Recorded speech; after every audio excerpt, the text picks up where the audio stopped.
بسم الله الرحمن الرحيم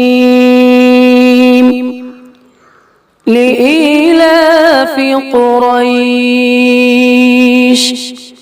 إيلافهم رحلة الشتاء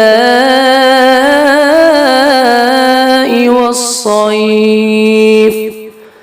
فليعبدوا رب هذا البيت الذي أطعمهم